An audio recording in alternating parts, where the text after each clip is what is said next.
No, no. Honorable Minister. Honorable Minister. Honorable Minister. Thank you. Thank you very much, sir.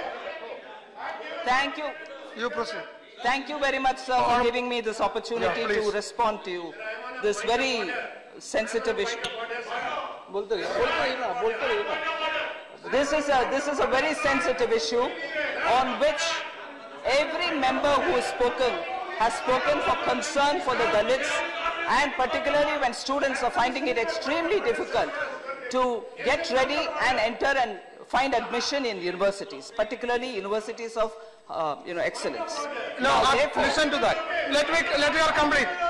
Let the minister complete. Yes. Therefore, I would like to give our side of what we've seen and what Manya Rajnath-ji, the Home Minister, has been following.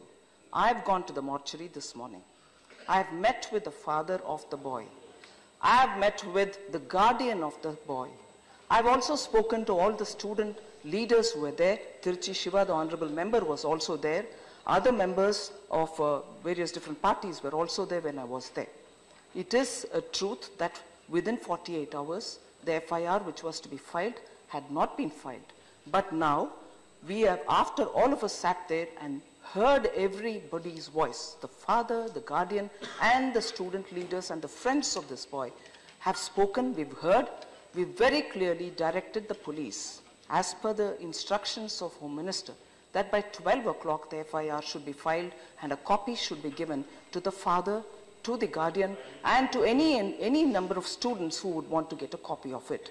The issues there were related, and I would take this 1 minute of opportunity to explain, that the students and also the well-wishers asked as to why the SC/ST Prevention of Atrocities Act could not be invoked in the FIR which is yet to be filed, which will be filed hopefully by 12 o'clock.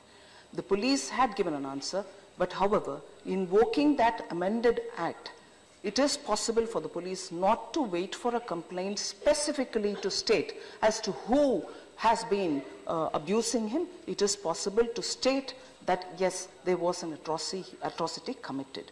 And that is what has been suggested to the police. That is one thing. Second, there were questions raised as to why abetment to suicide has not been touched. The FIR is not filed. Everything is being discussed, and there's a lot of communication gap, about which I take this opportunity to explain.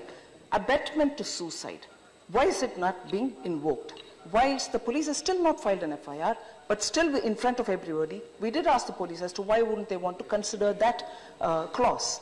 The police said, unless a doubtful expression is stated somewhere in the complaint that maybe this person, maybe that person, they may not, as per rules, be able to put that section of the IPC into it. But we have said that you can, in a general fashion, please do put it without naming anybody, because after all, it was seen by many. We do not know. The inquiry will have to establish what kind, was it a suicide, where it happened, what is the provocation and everything else. Subject to the inquiry, we have asked the police to make sure that these two sections are invoked and the FIR is filed.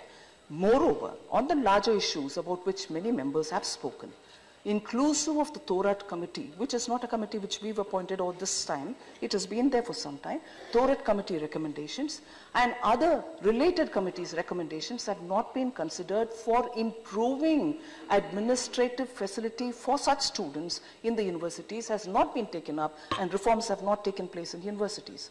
I have, under the direction of the Home Minister, told the students that in the statement that they're giving to the police, because many of them consider that it is not specific to this incident, but it has a bearing on the well-being of students from particularly these dispossessed class. So the statements which are prepared by professors, teachers, or well-wishers, or relatives, or student friends may all be given, is what we've suggested, to the police to receive it and register them as statements related to this complaint. That's also happening. And therefore, what I want to assure all members here is I've reported back to the Home Minister after I visited AIIMS this morning, spent about 1.5 hours with all of them. I have given a detailed report to the Home Minister, and he has clearly told me to assure the House that everything which is being put into the police complaint in terms of the larger and the incident-based statements will all be given a serious consideration. We are interested in making the universities a better place for students, particularly who come from difficult sections, socially deprived sections, so that the universities become a better place for them to study and be comfortable with. We sympathize, we are fully with all the MPs who've gone there. We will make sure, the family has also demanded that he was only son, there were 2 daughters. There are 2 daughters. One is a BSc nursing pass girl who's working as a nurse in a private hospital.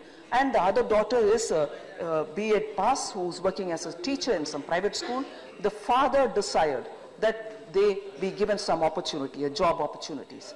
The Home Minister has also very clearly said that he will consider the demand. I want to present this before the House and assure them that we have given the maximum attention and will continue giving it and ensure that the unfortunate incident is addressed and justice is given. No, one second.